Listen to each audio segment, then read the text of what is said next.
ಚಿತ್ರದುರ್ಗದ ರೇಣುಕಾಸ್ವಾಮಿ ಕೊಲೆ ಪ್ರಕರಣದಲ್ಲಿ ನಟ ದರ್ಶನ್ ಪರಪ್ಪನ ಅಗ್ರಹಾರ ಜೈಲಿನಲ್ಲಿ ಇರತಕ್ಕಂಥದ್ದು ಗೊತ್ತಿರೋ ವಿಚಾರ.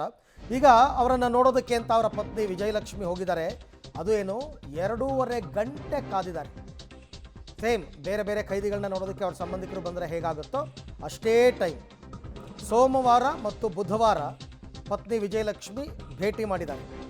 ಟೋಕನ್ ತೊಗೊಂಡು ಕ್ಯೂನಲ್ಲಿ ನಿಂತು ಭೇಟಿ ಆಗಬೇಕು. ಮೊದಲೆಲ್ಲ ಡೈರೆಕ್ಟಾಗಿ ಕರ್ಕೊಂಡು ಹೋಗ್ತಾ ಇದ್ರು, VIP ಟ್ರೀಟ್ಮೆಂಟು. ಈಗ ಅದು ಯಾವುದು ಇಲ್ವಲ್ಲ, ಹಾಗಾಗಿ ಎಲ್ಲ ಖೈದಿಗಳಂತೆ ಅವರನ್ನು ಟ್ರೀಟ್ ಮಾಡ್ತಾ ಇದ್ದಾರೆ. ಅವರು ನೋಡೋಕ್ಕೆ ಬಂದವರು ಕೂಡ ವೆಯ್ಟ್ ಮಾಡಿ ಸರತಿ ಸಾಲಿನಲ್ಲಿ ನಿಂತೆ ಹೋಗಬೇಕಾಗುತ್ತೆ.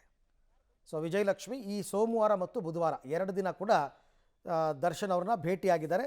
ಆದರೆ ಯಾವುದೇ VIP ಟ್ರೀಟ್ಮೆಂಟ್ಗೆ ಅವಕಾಶ ಇಲ್ಲ. ಮೊದಲೆಲ್ಲ ದರ್ಶನ್ ನೋಡೋದಕ್ಕೆ ಬಂದಾಗ ನೇರವಾಗಿ ಬಿಡ್ತಾಯಿದ್ರು.